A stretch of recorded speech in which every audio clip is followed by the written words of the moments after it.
kerap kita mendengar bahwa dukungan logistik dari bandar-bandar judi ini diperlukan untuk mendukung operasi khusus yang dilakukan oleh kepolisian. Dan ini tidak boleh terjadi lagi. Pusat Pelaporan dan Analisis Transaksi Keuangan PPATK menemukan data 97.000 anggota TNI Polri diduga terlibat dalam transaksi judi online atau judol. Apa? Mau kaget beneran apa pura-pura kaget nih? Ya, bagaimana lagi ya? Inilah fakta yang harus kita akui dan menjadi realita hari ini, kawan. Inilah. Kok bisa ya aparat TNI dan Polri terlibat secara masif dalam aktivitas judi online atau judol?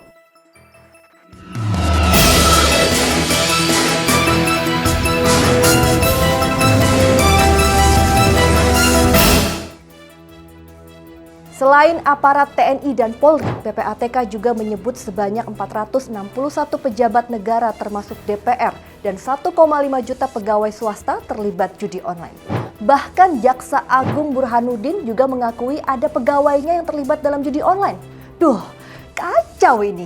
Seharusnya aparat penegak hukum TNI Polri adalah garda terdepan yang bertugas memberantas praktik judi online. Malah ikutan jadi pelaku judol. Emang kalau sudah begini, kita cuma bisa geleng-geleng kepala aja ya, nggak habis pikir dengan kelakuan model beginian. Ketua PPATK Ivan Yustia Vandana mengatakan jika TNI dan Polri begitu cepat menindaklanjuti saat ada laporan yang mengatakan jika ribuan aparat keamanan ini terlibat sebagai pelaku judol. Bahkan secara proaktif dan melakukan koordinasi dengan PPATK. TNI juga begitu, langsung bikin satgas internal buat memantau kelakuan prajurit. Widih. Dulu pada kemana aja sih? Mekanisme sanksi juga diberikan dalam bentuk etik hingga tindak pidana. Bakal bikin jerah nggak tuh sanksinya? Dari yang sudah-sudah sih nggak kelihatan ya efeknya. Ups. Pengamat kepolisian dari Institute for Security and Strategic Studies atau ISISS Bambang Rukminto melihat angka besar pengguna judol yang terungkap oleh PPATK merupakan mayoritas aparat kelas bawah. Angka besar itu tentu bukan pengelola judol, tetapi kebanyakan adalah konsumen judol. Wah, miris sekali ya. Tapi yang lebih bikin syok kita semua adalah jika aparat level menengah dan ke atas justru berperan sebagai backing atau pelindung judol. Oleh karena itulah, judol sulit diberantas di kalangan internal instansi aparat penegak hukum seperti TNI dan Polri. Nggak bisa dibiarin sih ini. Kapolri hingga Panglima TNI benar-benar harus turun tangan memberantas ini sampai ke akar-akarnya. Masa anak buahnya bisa jadi backingan judol? Bambang khawatir apabila judol yang bersarang di tubuh instansi Polri TNI tidak diberantas secara tuntas, efek domino dari perilaku ini adalah banyak anggota aparat terlilit pinjaman online atau pinjol hingga muncul kasus-kasus kriminal mulai dari kekerasan hingga bunuh diri. Bahkan Bambang sudah ingatkan sejak setahun lalu terkait paparan judol dan pinjol pada aparat keamanan ini dengan munculnya kasus-kasus bunuh diri yang melibatkan anggota TNI dan Polri. Serem ya, please jangan pernah berurusan dengan judol ini karena nggak akan pernah bisa mengatasi masalah kok. Itu semua adalah permainan yang sudah direkayasa sedemikian rupa oleh si bandar agar kita semua terperdaya. Please jangan ya, kasihan keluarga, anak, istri, orang tua dan saudara harus menanggung dampak yang nggak main-main dari judi online ini. Dan Bambang juga mendesak pemerintah serius untuk memberantas judol. Pemerintah harus menghentikan aliran dana judol. Bukan hanya sekedar memblokir rekening pemain, itu nggak cukup. Coba bayangin ya kawan inilah.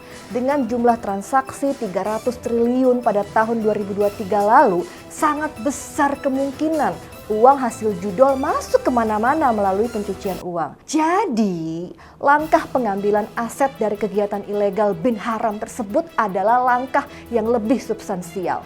Sekarang coba kita intip apa komentar warganet terkait ribuan aparat TNI Polri yang terlibat judol ini. Ini nih beberapa di antaranya, saya bacain ya. Sudah lama ini bos, tapi Kapolri kita nggak main.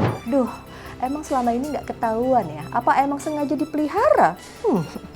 Ini ada lagi nih kawan inilah. Bahkan ini langsung mention ke Kapolri dan Presiden. Data sudah valid nih Pak. langsung dari PPATK, langsung sikat Pak, eksekusi. Wih, nggak main-main, ini emang harus dieksekusi sih langsung ya. Nih ada lagi nih kawan, inilah. Sapu bersih dari dalam, tanpa pandang bulu. Iyalah, jangan tebang pilih. Nah ini sepakat ya, nggak ada yang namanya tebang pilih. Siapa yang terlibat langsung ditindak biar nggak menular ke yang lain. Perputaran uang judi online terus meroket. Tahun 2017 nilai transaksinya sebanyak 2 triliun. Tahun 2020 berada di angka 15,7 triliun. 3 tahun setelahnya kembali meningkat tajam mencapai 327,05 triliun. Dan pada semester pertama tahun 2024, angka transaksi judol sudah mencapai 174,56 triliun. Wow. Klaster nominal transaksi juga menjadi sorotan. Total 3,2 juta warga Indonesia main judi online. 80% diantaranya bermain judol dengan nominal di bawah Rp100.000. Jika ditelisik lagi, kelas menengah bawah bermain di nominal Rp10.000 hingga Rp100.000. Sementara kelas menengah atas bermain di nominal Rp100.000 hingga Rp40 miliar. Persentase gaji yang sering dipakai untuk bermain judol adalah 65,95%. Dilakukan oleh orang-orang yang bergaji Rp1 juta.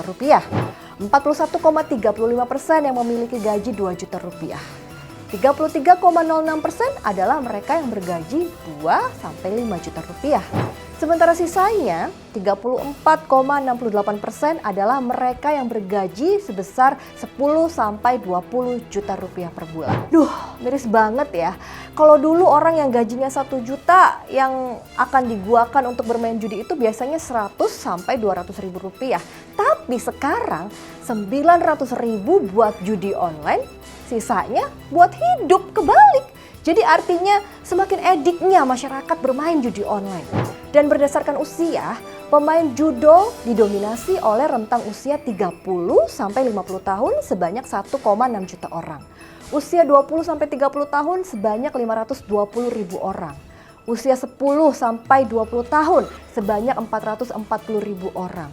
Usia kurang dari 10 tahun, anak-anak sebanyak 80 ribu orang.